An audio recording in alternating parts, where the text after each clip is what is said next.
Merci, cher collègue. Je donne la parole à Yves Médinger.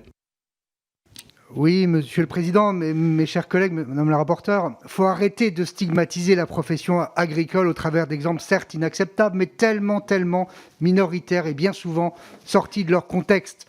C'est vraiment prendre le problème par le petit bout de la lorgnette et c'est toujours fait de manière systématiquement négative. Il faut aller les voir, il faut discuter avec eux, vous verrez que la situation est totalement différente. Au contraire, il faut les aider, les agriculteurs et les éleveurs, les accompagner et ne pas chercher à les accabler et à les punir à chaque fois. Ils souffrent et ne les enfonçons pas. Ils n'arrivent déjà pas aujourd'hui, et c'est la situation, la réalité là encore, à vivre de leur activité. Les éleveurs aiment leurs bêtes, oui, ils aiment leurs bêtes et nous aimons les éleveurs.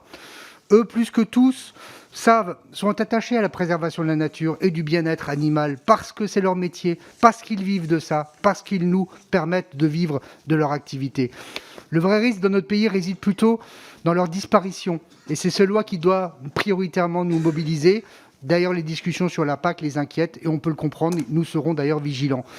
Habitant dans une zone frontalière, je peux vous dire qu'à chaque fois que nous rajoutons des contraintes, il y en a déjà beaucoup, on va à l'encontre du consommé local et donc à rebours de ce qu'il faut faire, parce qu'il faut là encore développer le consommé local, développer les circuits courts, et c'est là encore ce qu'il doit impérativement nous mobiliser.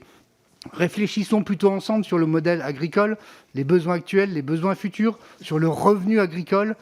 Les enjeux sont majeurs parce que la population mondiale, nous le savons bien, va fortement augmenter dans les prochaines années et il faudra bien pouvoir continuer à nous nourrir.